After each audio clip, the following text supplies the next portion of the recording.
What is Steve Witkoff doing there?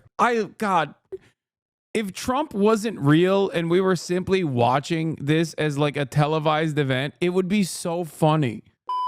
Trump tells Ukraine, you should have never started the war. You could have given up land. Yeah. Trump's statements today were pretty insane, especially considering, like, you know, you're the president of America. You can't say that.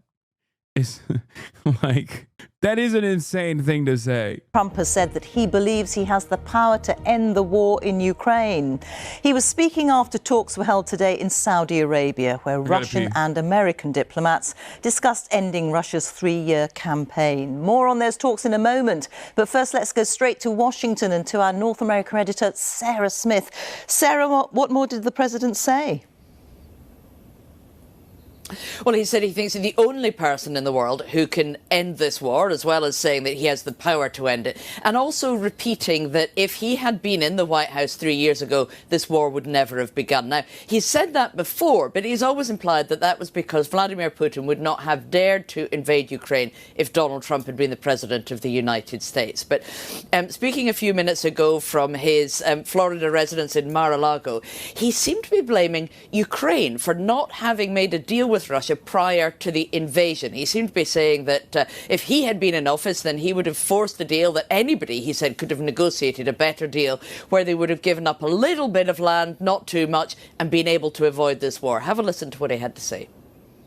I think I have the power to end this war, and I think it's going very well. But today I heard, oh, well, we weren't invited. Well, you've been there for 3 years. You should have ended it 3 years. You should have never started it. You could have made a deal.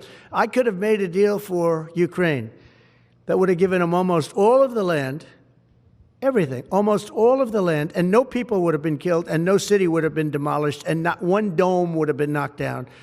But they chose not. That's my go, dude. He's just different. Art of the deal, baby. Art of the deal. He would have given him almost all of the land. Not all of it, but almost all of it. If only Ukraine hadn't started the war by just kind of existing there. Not to do it that way. Like, America has more responsibility in this process than even Ukraine does. Now, of course, when he was... Yeah, this is my favorite pro-Russian argument, by the way. Ukraine government and military shouldn't have slaughtered their Donbass population on and off between 2014 and 2022. Yeah, they should have let the Russian military do that instead to virtually every part of eastern Ukraine. I'm so glad that Russia saved all of those ethnic Russians in eastern Ukraine by invading eastern Ukraine and turning every city into rubble. That's not what I'm saying. Okay. Yeah. Even if that's your position, once again, who is goading Ukraine at that point? You think the Ukrainian government is doing that on its own? No, of course not. That's why it's when Donald Trump says like that. Was saying that Ukraine was complaining about not being invited. That was because they were not part of those talks that took place between America and Russia in Saudi Arabia today. Now, from the State Department, from Marco Rubio, the Secretary of State, we heard that those were not negotiations about how to end the war. They were simply initial talks between America and Russia, who will now put together top teams who will speak to each other about the parameters of how the war might end. And the Secretary of State was... They were shelling Donbass for 8 years. What the hell are you talking about? You think I don't know that? Yes, I know. 14,000 people. I know that. Okay. Russia liberated those places by basically blowing up every other surrounding city as well, by killing literally 10x more minimum. It's very clear. He said if they do get to the point of actually negotiating what a peace deal or a ceasefire might look like, at that point Ukraine will be brought into the talks and some European nations will be consulted. But for now, those talks are very much... The most important question about the peace talks, will Turkey be at the table? No, I'm actually very upset with Donald Trump about that. Nothing else, just that. They went to the Saudis. They went to the Saudis instead. And I personally think that's gross. Okay? Turkey is not at the table. Turkey is the table. Okay? We are the table. It's really messed up. Between only the United States and Russia. Thank you very much, Sarah Smith there in Washington. What does Israel do here now that America and Russia are publicly buddy-buddy? What?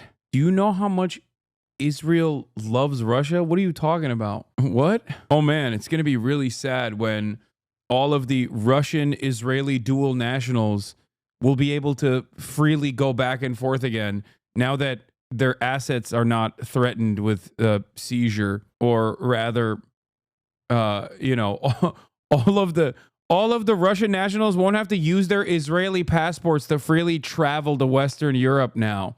That's what's going to happen.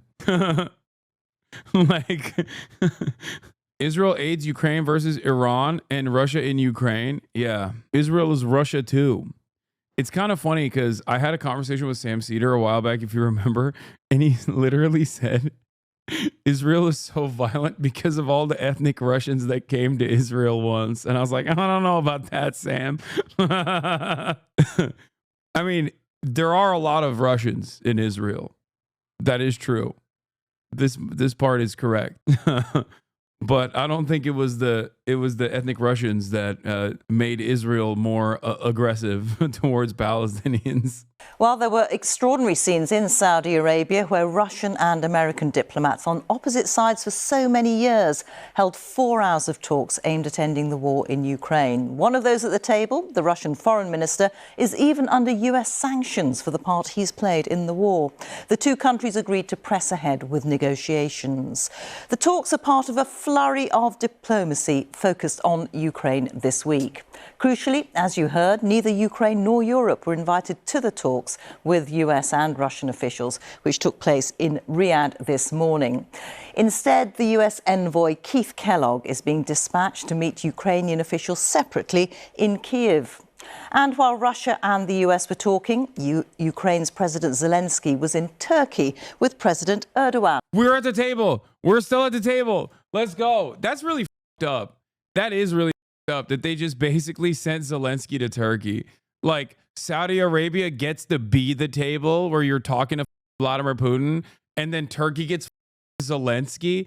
What kind of shit is this? This man literally facilitated the demise of the Assad regime, and this is how the Trump administration pays him back. Okay, they're like, here's a consolation prize. We don't want him anymore. You go play with Zelensky. Make yourself feel cool. I mean, seriously, one of the greatest W's for the American foreign policy came as a consequence of that dip right there. Okay, he gave it to you. Major W. Okay, major W.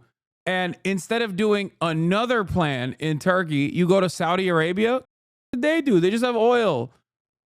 What did they do? We have the best watermelon salesman, okay? It's actually racist. It's actually anti-Turkish discrimination.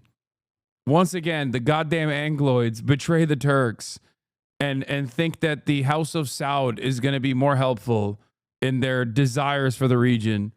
Constantly undermine. I don't know that an ex-ISIS guy is a major W. No, it's not a major W for me or for the Syrian population, potentially long term. I'm just saying for American foreign policy, that was a major W. Donald Trump, the loyal servant of the West, unironically handed that to them. And what did he get? You know what I mean? He doesn't even get he doesn't get a seat at the table? Really? That's fucked up. Yeah, also, he wasn't ex-ISIS. He was ex-Al-Qaeda. Get it right, okay? You are undermining your most valuable asset in the region, sir. Let me tell you, Turkey is not simply a junior partner in this coalition. Turkey is not simply a man you demand a seat at the table, a man you simply invite to the table. Turkey is the table, okay? Oh, well, Erdogan supports Israel? Of course he does. What do you mean? Oh, so much. He literally does. It's so funny that everybody thinks he's like anti-Israel because he'll be like, oh, f you, Netanyahu, you are Satan. And then everyone's like, yeah, he's so brave. Thank God. Thank God for this brave boy speaking out against Israel. It's like his son literally is still sending like his own ships into Israel. Anyway, everything I just said was a joke for the record about, well, not the Israel stuff. That was real. But the other stuff about Turkey being undermined and not being at the seat, not getting a seat at the table. Yesterday, European leaders held an emergency summit in Paris to discuss Ukraine and European security, underlining the unease being felt about President Trump's plans to resolve the war. Our State Department correspondent Tom Bateman is travelling with the American delegation and has been covering the meeting in Riyadh. Weren't you also in support of ISIS while the Kurds were fighting them off? What? No. What are you saying? No, I'm in support of the Kurds, you idiot. What are you saying? Oh, you said weren't they? I thought you were talking about me. Yes, they were. And they still are. What are you talking about? Face to face in a Saudi royal palace, a picture that makes history. Here was the US, the biggest single backer. Do you want to watch the Elon Trump interview live in 10 minutes or wait for the YouTube video tomorrow? YouTube video Ukraine, tomorrow. Sitting down with its friend's enemy, Russia. Both sides were silent and stony-faced for the media, but Vladimir Putin's team clearly happy that President Trump had ended their isolation. Yeah, clearly. Look at Lavrov. Look at how happy he is. Yeah. This man hasn't laughed since 1987, okay? That's the last time he laughed on the record. The f you mean he's happy? Trump had ended their isolation. How could he be happy? He's standing in front of a giant, okay? He's standing in front of a giant. Donald Trump's golfing partner, Steve Witkoff, famous real estate developer. Blessed he, the peacekeeper, the peacemaker. And the world was about to be shown it. We were brought in for a short amount of time at the very start of the meeting. So the doors opened, the press brought in, and then we saw that extraordinary scene. The first time any such face-to-face meeting has taken place at that level in 3 years. Amid the surging anxiety in Europe over these talks, I shouted questions for Marco Rubio. Yeah, Marco Rubio is honored, okay? Honored to be in the presence of a real foreign policy demon. Teach him a thing or two, Steve. Give it to him, Steve. Little Marco, you're going to learn a thing or two. Is the US sidelining Ukraine, Mr. Secretary? What concessions will there be asked of Russia, Mr. Secretary? There was no answer, and the doors were firmly closed. If the US was demanding any concessions of Moscow, they weren't telling anyone else today. The Americans called the talks upbeat and constructive. They even had time to eat with the foreign minister they sanction. After this break, there was a working lunch, a symphony of scallops and ribeye steak on the menu. I came away today convinced that they are willing to begin to engage in a serious process to determine how and how quickly and through what mechanism can an end be brought to this war. Whether we can ultimately reach that outcome will obviously depend on every side in this conflict's willingness to. I don't know why they didn't let Pete Hegseth show up to this one. I feel like he could have played a formative role in these talks. They should have brought him too. I mean, you brought Steve. The f is Steve Witkoff doing there, man? What does he know about Israel, Palestine? What does he know about Ukraine? What is Steve Witkoff doing there? God, if Trump wasn't real and we were simply watching this as like a televised event, it would be so funny. Like, it's just, that's his little guy, okay? That's literally his guy. He's just like, that's my little guy. That's my Steve. I like him. So he's going everywhere in my stead. That's all this is. That's it. That's what it is. He just trusts Steve because they play golf and he doesn't cheat, I think. I suspect. That's probably what it is. Yeah, he's just no longer sending Jared because Jared already shellacked the Saudis for all of their sweet oil money. Jared milked them dry, so now he has to get a new guy in. That's it. That's him. He's the little guy, Steve. To agree to certain things. Russia's foreign minister said both sides had listened and heard each other, but gave no sign of conceding anything, demanding not only that Ukraine could never join NATO, but that Russia wouldn't tolerate any Western force there. We explained today the appearance of armed forces from NATO countries under a foreign flag under the flag of the European Union or under national flags does not change anything in this regard. This is, of course, unacceptable to us. So Russia moved from being pariah to partner, the US insisting no one. You think they talked about how Vladimir Putin opened the world's oldest vault and proved once and for all that Jesus was black? Like, even for a little. You think Lavrov brought it up? I think so. One is being sidelined, but the negotiating table was just as notable for who wasn't invited: no Ukrainians nor Europeans. President Zelensky was instead in Turkey. He's cancelled a planned trip to Saudi Arabia. I am convinced that for Ukraine and for our region, for Europe, that it is critical that any negotiations to end the war are not happening behind the backs of the key parties affected by the Russian aggression.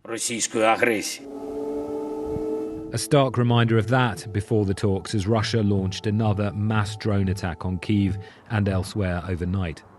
Today's events have so far done nothing to allay the biggest fears in Ukraine. That's crazy, dude.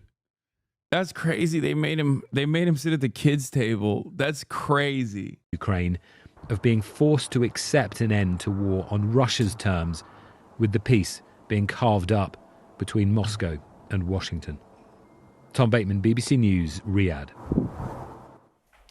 Well, in a moment, we'll speak to our Russia editor, Steve Rosenberg. But first, let's go to our Ukraine correspondent, James Waterhouse, who's in Kyiv for us. And James, how are President Trump's latest comments likely to be received there? Well, to give you an idea, 3 years ago, it was very difficult for Ukrainians to hear Vladimir Putin announce that he was... Isn't it just USA and NATO losing, basically? Yeah. The United States lost so much, dude. It's crazy. They were able to shut off a massive competitor and its pipeline project to more efficiently deal energy into the European market and force the Europeans to either purchase it with an upmark from other countries in the region or directly get it from the United States of America. The American military-industrial complex was able to dump a ton of older weapons and equipment to Ukraine and is now going to basically pick apart Ukrainian natural resources, aside from, purchasing all of the other state-owned enterprises at pennies on the dollar for Western capital. It's really, really devastating for America. No, America made out like a bandit. It's new. Russia's military suffered 530,000 casualties in 2024, NATO officials said. That's nearly two-thirds of two-thirds of Russian troops killed or wounded in Ukraine since 2022. Russia's casualty count is now 837,000 killed or wounded, nearly 3 years since the Kremlin's full-scale invasion. I don't know what this information is, man. I never know. You just don't know. I don't trust anybody's numbers. Does this mean that Biden was actually the go to the American military-industrial petro complex? No, because he wouldn't have had any of this shit if Vladimir Putin wasn't a dumbass who turned around and invaded Ukraine. Like, that's why I kept saying Vladimir Putin handed a gift to America, like a major gift. Yeah, I did know that Biden doesn't even have a PhD in foreign policy. He's just that good. Sure, Russia lost 1 million soldiers and are still winning. I mean, I don't know if they actually lost 1 million soldiers, okay, wounded or dead. I don't know if that's the truth or not, but it doesn't matter. Of course, Russia lost a ton of soldiers, like regardless of whether it's 1 million or not. They did. Going to denazify Ukraine by sending in 150,000 troops. They were words and actions that spread fear and anxiety across this country, fears that have endured with the full-scale invasion.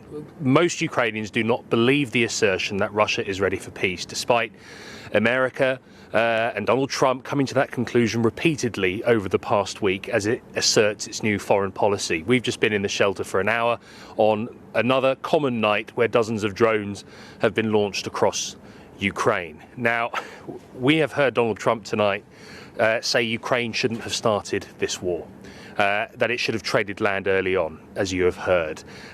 It was Russia that launched a full-scale invasion off the back of 8 years of aggression towards Ukraine when it seized Crimea. these are words that you would expect to come from the Kremlin. Donald Trump talked about elections not being held for a while. It is close to repeating the Kremlin's false claims that President Zelensky is an illegitimate leader when elections have legally been postponed under martial law enshrined in Ukraine's constitution. I think the words of Donald Trump reflect the fewer places Ukraine has to look as it continues fighting this invasion. President Zelensky says he can't do it without weapons. He can't do it without America's help. In Turkey today, he looked visibly irritated, tired, and he argued that you can't have negotiations about Europe and Ukrainian security without either party being involved. And Steve, by contrast, Russia must feel that this is all going their way. Yeah, the Russians are delighted, I think, by how things have gone today. I mean, they believe that they've already scored a diplomatic... There's no good reason elections haven't been held. It happens in wartime all the time. No, I think it's understandable. That's the one thing that I disagree with. I think in terms of like banning political parties by claiming that they have sympathies for Russia is one thing. That I think is undemocratic. But it does make sense that they wouldn't hold an election, especially when there's plenty of territory that is now literally annexed by Russia. What are you supposed to do? I don't think it's that. Yeah, there's also so many Ukrainians that are literally not in Ukraine either. You hold elections is what you do. I think that's a weird thing that people constantly push for. Iraq and Afghanistan held elections during occupation. Oh, wow. Yeah, those were definitely really good and very real elections. Like, what are you talking about? And I'm not saying this because I think like Zelensky is super popular or whatever, or that like elections, if they were held, would basically undermine Zelensky. I think it probably would, but regardless, like I do understand why they would maintain martial law. They're invaded. Having a fair election seems democratic. I think it's really funny that a lot of these people say like, a lot of these people are like, oh, why didn't they have an election? But I don't know what the current Ukrainian politics looks like. But I don't think that like the process of democratic elections in this instance would bring forth a figurehead that is better for Russian interests or better for anyone really. Like I just don't think that it would be a fair election regardless, especially when you have half the goddamn population not in Ukrainian borders at this point, and a decent chunk of the population that is under Russian annexation. Like that's the one thing that I don't agree with, where I'm like, come on, it's an understandable predicament to not hold elections in this situation. Victory. The fact that US... I think that's just a talking point. Latest development is that Ukraine sanctioned Poroshenko because he got the biggest percentage of potential voters in the next election survey, and Ukrainian government said it was because of his attachment to Russia. I think the country is not in a state to hold elections is correct. And not only that, but also I think Ukraine is cooked with or without elections. Like they're so cooked. It is a powder keg waiting to explode. You're just against democracy? No, I'm not. US officials sat down with senior Russian officials while Russia was still waging a war against Ukraine. That is a sign that Western attempts to isolate Russia have failed, and that Russia has come back onto the global stage with its leader. I was watching one of the main political talk shows on Russian state television tonight, and one of the guests stood up and said this. He said, "The events in Riyadh are a triumph for Putin's foreign policy. I congratulate all Russians on having such a president." Well, it was state television. But what about the war in Ukraine? Russia continues to push for an end to the war on Russia's terms, and those terms basically amount to Ukraine giving everything up. And today, the day of the talks, Russia hardened its demands. So now, not only does Russia say no Ukraine in NATO, it's demanding that NATO disavow its promise from 2008 that Ukraine could one day join the NATO alliance. Steve in Moscow and James in Kiev, thank you both very much.